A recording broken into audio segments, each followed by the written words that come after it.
Welcome to Photo Finds. I am your host Kevin, and this week we are starting at Disney's Animal Kingdom, where we are looking at the entrance booth, the parking booth, and as you can see with the recent ticket price increase comes an increase in the price of parking. Now $15, was recently $14. Some of the other parks in the area were $15 before, however, so Disney was playing a little bit of catch up there. On our way in, let's also have a glance at one of the promotions they're running right now, which is 4 days at 4 theme parks for $279. It's a special supposedly tied to the Monsters University movie. Not too different from the other specials they sometimes run, not anywhere close to the 3 parks for $99 that they sometimes run for Florida residents. Now, we are here primarily to have a look at Wilderness Explorers. This is a new game, an interactive game. It opened in the first week of June at Animal Kingdom.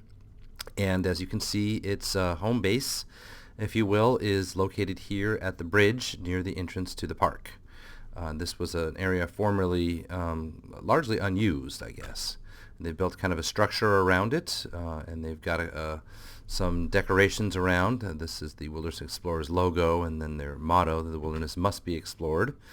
And then if you look at their back wall, you'll see a map. We'll see a close-up view of that map a little bit later as well. These are the maps that they hand out to you, and there are even markers, or pens actually.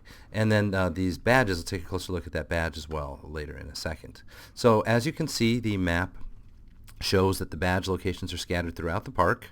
Conspicuously, there are none of them in Camp Mini Mickey, which we assume is closing soon for Avatar expansion.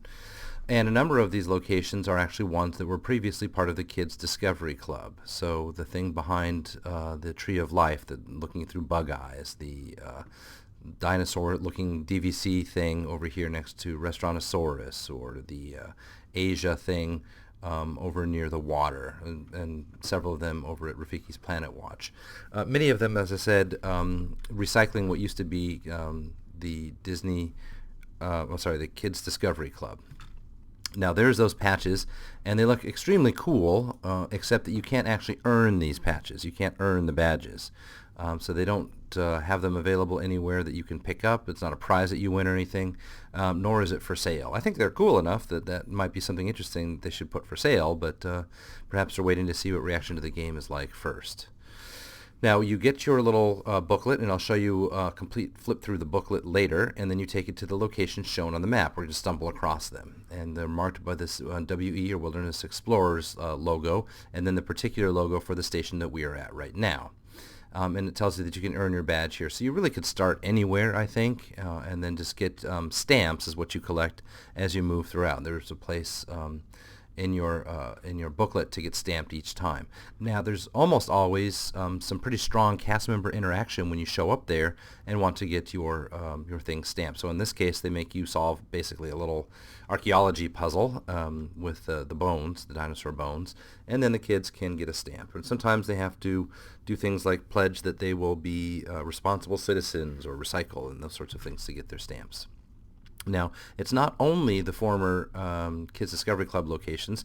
This is a stand opposite Petrifries, so at the entrance to Dinoland, and the cast member is wearing the badges and this orange bag, and that's how you identify that this is someone playing the game. And so they have employed people in addition to, and basically expanded what used to be the Kids Discovery Club concept.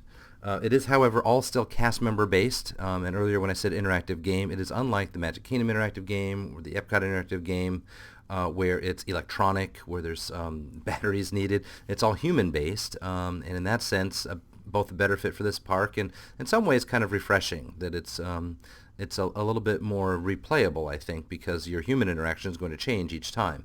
It also says something that the park is willing to force people to interact force their cast members to interact with the guests on this issue, which is to say that they're willing to put money behind it, so to speak, because they want people to play these games.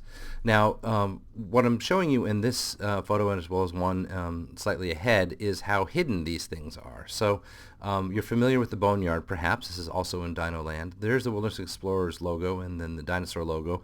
The interaction is somewhere inside there. But as you see, it doesn't really take over the landscape. And they went to great pains to almost kind of hide where exactly these things are. And so here is where the interaction is. It's a cast member who's already doing duty here, watching over things and being around for the kids and so forth. This is the sandpit area, and in fact that's what we're here to do to get our stamp.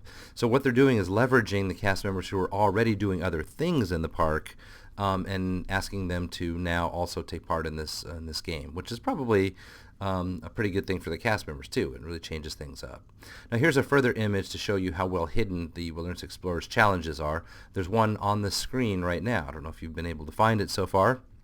It's right here. So these are the pennants where we're supposed to circle the pennants that we find visible near the Dino Land sign. So as you can see, they've really kind of minimized the impact on the area, and someone who is not looking for them probably won't be disturbed by them. And I think they did a great job when it comes to that. Here's another unobtrusive station. This area has previously been used for a couple of different things, sometimes drawing things and sometimes cultural things. And in fact, this Wilderness Explorers one is also a cultural one because you get a customized piece of paper with other languages written on them, and so it's also a cultural interaction. This is what it looks like halfway to the conservation station area. So they've turned the insect hunt, which was again part of Kids Discovery Club, now into part of the Wilderness Explorers. So they've just repositioned some of the things they were doing previously, all under the banner of the new game. And I like that the game is a pretty good fit just thematically, coming from Up and coming from the Russell scouting kind of concept. Is a pretty good match for the ethos and the tone of Animal Kingdom. Here's another one, trash can with a specific kind of code at the bottom of this recycle sign. So it's really unobtrusive, and if you know what you're looking for, it's good to find, but otherwise doesn't get in the way. So let's have a look through that handbook that they give you, and we're going to flip through so you can see the kind of design that they've put onto it. They include the map that you're supposed to be able to flip through. Kind of cartoony characters, a very breezy, upbeat looking tone to it. Certainly very positive as well. A lot of information about animals. Like the other game, this one is meant to educate as well as to entertain. And so kids would learn certain things. You can see where these badges go. They're not stamps, they are stickers. And so the sticker gets placed there, usually by the cast member. Sometimes they just hand you the sticker yourself when you've gone through whatever the little game is that they're asking you to do at that particular location.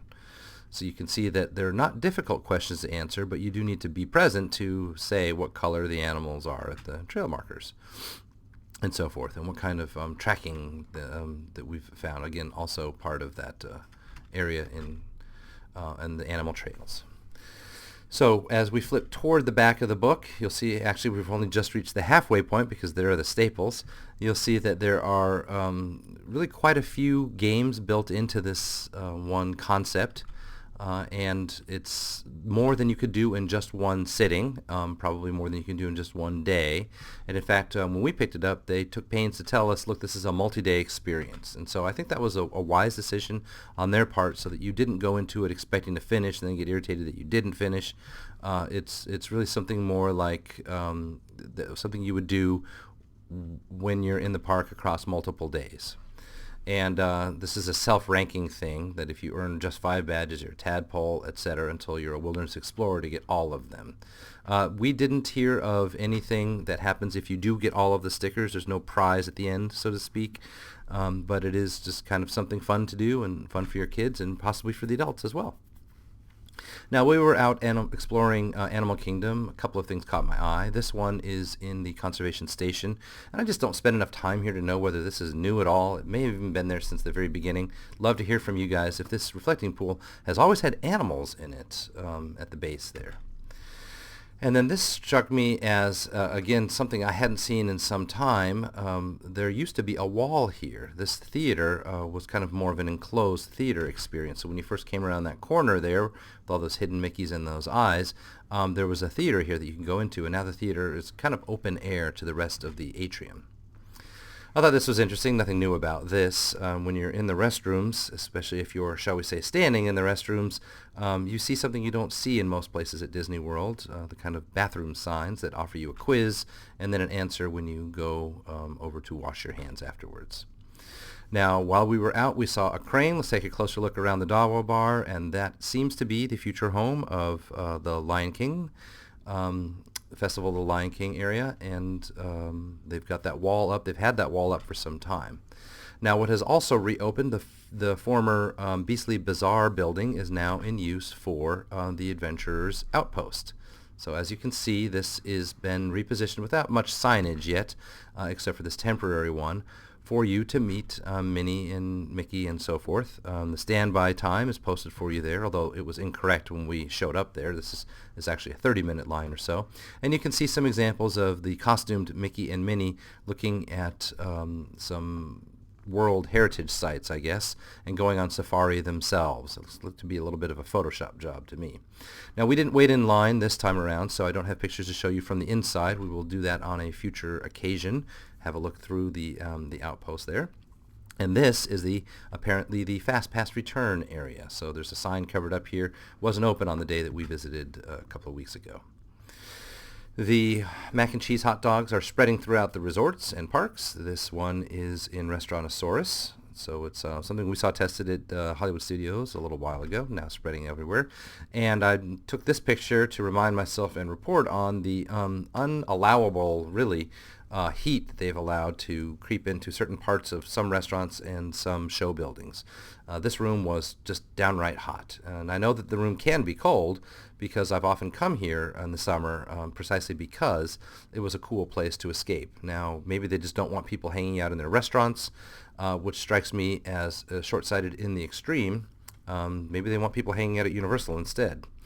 Well, that does it for this week. We will be back next time with some further updates. There's still some places we haven't been to recently, such as the Epcot ice cream parlor, which opened a few weeks ago. There's just too much to get to in the resorts, but we will get to them eventually, and we thank you as always for your attention. We'll catch you next time.